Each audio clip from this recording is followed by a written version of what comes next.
Today, we're going to talk about something we all run into, that really fine line between a harmless joke and a word that actually hurts.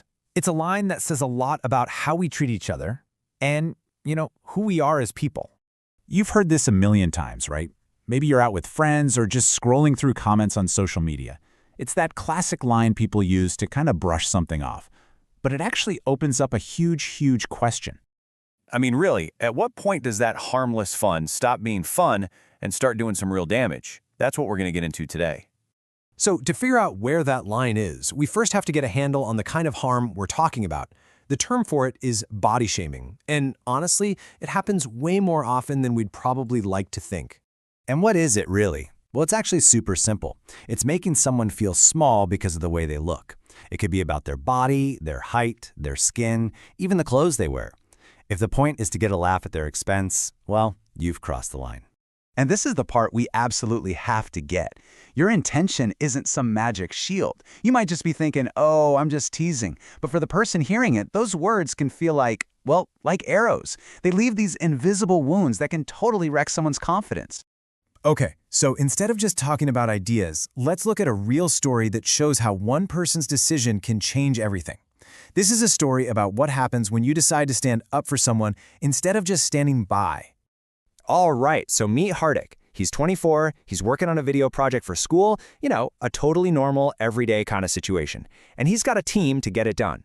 So a new guy joins the team. And this guy's good. He's really skilled, exactly what the project needed.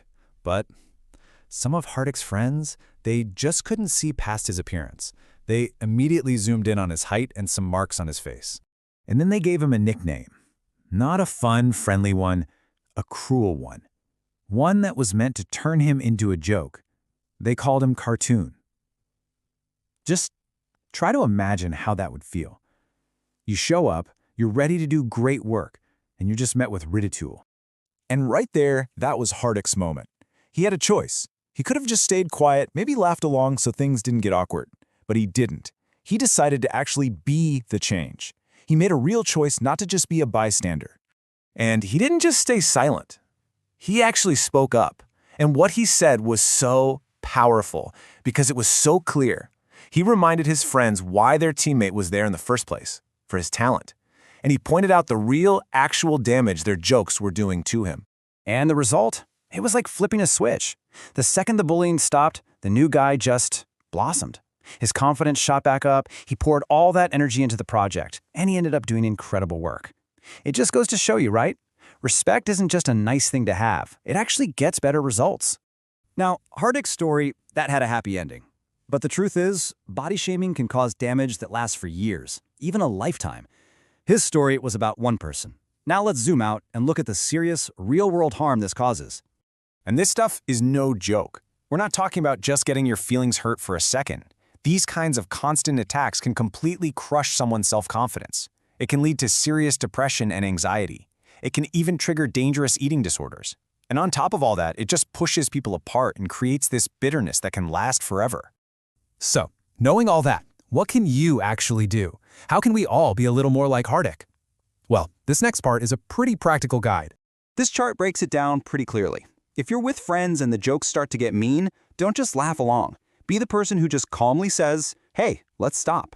Online, the rule is even simpler. If you don't have something positive to say, just keep scrolling. For yourself, you've got to practice self-love, and don't let anyone else's opinion define who you are. And maybe most importantly, with kids, teach them from day one that what matters is what you do, not what you look like. When you really get down to it, all of this comes back to a few basic truths. Let's look at 3 core ideas that can kind of guide us. Okay, first, our bodies are basically a gift. Nobody chooses how they look. So to make fun of someone's appearance is to make fun of something they have zero control over. Second, words have a really long shelf life. A careless comment you forget in 5 seconds can echo in someone else's head for years. And third, and this one is so important, what you say about other people, it doesn't define them. It defines you. It's a mirror reflecting your own character. There's this quote that it puts it all into perspective, doesn't it? Looks are temporary. They change. But kindness, respect, that's the stuff that leaves a real mark and lasts forever. So, the bottom line is this. If you take one thing away from all this, let it be this. Make a conscious choice to look past the surface and see the actual person. And I'll leave you with this to think about. Hardik's story shows the incredible power one person has when they choose to be an ally. So ask yourself, the next time you see it happen, the next time you see someone being made to feel small, what are you going to do?